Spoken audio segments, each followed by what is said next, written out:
welcome back. This is the next video in my Rush series.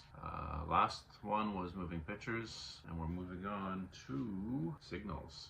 As a bonus, I even have the New World Man 45. I don't have too many singles of Rush, but this is one. I think I have two. This is pretty cool. New World Man, backed with Vital Signs, live version of Vital Signs. So that's pretty cool. But back to the subject at hand, which is this album here. And this is Signals. Has some pretty cool artwork as the cover and a little map on the back. So this album was produced with Rush and Terry Brown. This was the last time they worked with Terry Brown, actually. They'd worked with him from '74, a long time. So this one came out after they had done Moving Pictures and toured, and then they also put out Exit Stage Left live album. Some of the material on here was played out during the tour, the 81 tour that they did for Moving Pictures. So they worked out some of the songs. I think New World Man was one of those songs. There was a few others that they tried out in concert, and just to flesh them out, I guess, and get them, play them for audience and see what the reaction was, I guess. Okay, now let's get into the album itself. So starting off, first track on this is Subdivisions. To me, it's the most iconic on this album, even though New World Man was the highest charting single off the record, and their only their only top 40 hit in the US, so the biggest single as far as I know that they ever released. But to me, Subdivisions is just a little more of a big song. It really defined a lot of what the band and their fans are kind of all about alienation and being outside the popular, which I think Rush have been for a lot of their career. So I think people really related to that song. So to me, that is, a big thing. This is a song that Neil Peart wrote the lyrics first, and then Geddy and Alex worked on the music. And when they finished to come up with something they like, they come out and interrupted Neil washing his car, cleaning his car, and they played it on a little portable cassette player. So anyway, they were all good to go on that.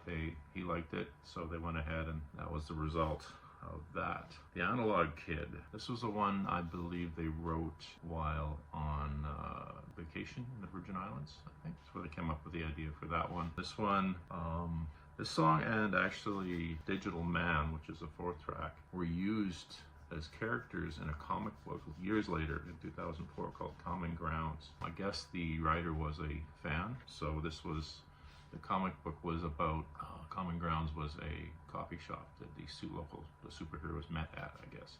Two of the superheroes were the Digital Man and the Analog Kid, so that was kind of neat. Chemistry is next. That's one of the few songs that they've all contributed lyrics to, I believe. This was one that they worked on during sound checks in the '81 tour, and they came around. The final writing of lyrics was left to Neil, as far as not the writing, but the arranging everything that they came up with, all the ideas that Geddy and Alice wanted to contribute as well. And then it became, he finalized the lyrics for the song in it. But it is the only one where everyone contributed. Last on this side is Digital Man. Digital Man was a song that the band were very much into. The producer, Terry Brown, didn't like it, didn't want to use it, and he continually said they shouldn't. They wouldn't shut up about it, so eventually it got recorded. And that is how side one finishes up, and they got their way. And Digital Man is a pretty decent song too. So continuing on, we have side two. Side two kicks off with The Weapon. Weapon is the second song in their Fear series. The first track appeared on Moving Pictures. Track 3 in this series was on Grace Under Pressure. I originally believe it was supposed to be only a trilogy of songs, but then they ended up recording a fourth song for Vapor Trails, which was also part of that collection of Fear songs. So that is that.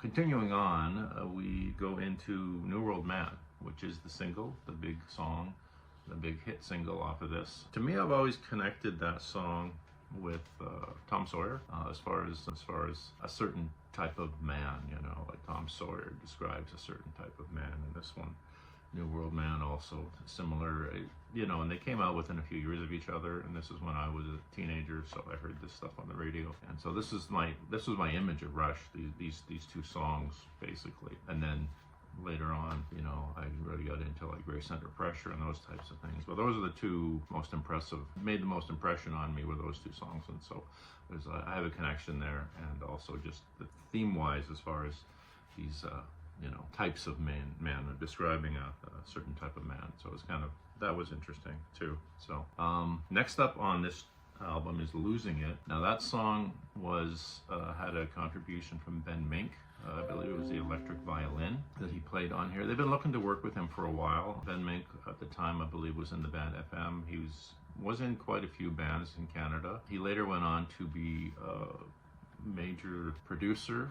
I mean, I think he still did music, but and he contributed music to even later Rush albums as well. But he did a lot of production work, especially with Katie Lang. So he became kind of somewhat of a big deal in Canada, a big name, probably not worldwide, but you know, very talented guy. That was the song that the first chance they got to work with him, and they were looking for a way to do that, and that worked out on Losing It. And this album ends with the song Countdown. Now this song was inspired by a trip to the Space Shuttle launch in 1981, and it even includes some radio communications sampled throughout the song. So that's pretty cool. And I think that's not the only time. I believe YYZ was inspired by the airport communication, the Morse code, I think it is, that they used to type out the name of the airport, and that's where that came from. So they're inspired by these different air related things, I guess, at times. So yeah, so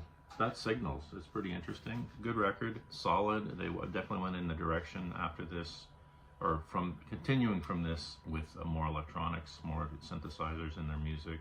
Grace Under Pressure continued that theme, you know, along with Hold Your Fire and different albums to follow, until they finally got back to more of a sort of power trio, hard, straight ahead rock trio type thing, I believe, with Presto in that era, the later 90s. Roll the Bones, was that the other one? Not Roll the Bones. Anyway, in that era, that's when they kind of got back to that and toned down the electronics, the synthesizers at that point. But this mid-80s period, they were using them quite a bit, and they toned down a lot of the guitar work. So, and there was a little bit of a sort of ska influence on some of the tracks, you know, like Digital Man has a bit of that, and previously I think Tom Sawyer and a few other songs. And also they were influenced by the Police a lot in this early 80s era. So that was pretty interesting. So anyway, that's my little chat about the album Signals. I have done a series of Rush videos. If you're interested in that kind of content, there is a playlist that you can check out. And if you like it, if you like anything that I've been doing, you can you can subscribe, you can even share if you want. Anyway, that's it for this week. I'll be back again hopefully next week with something else, and in the future I'll be continuing with more Rush videos. So have a great day, and I'll see everyone next time.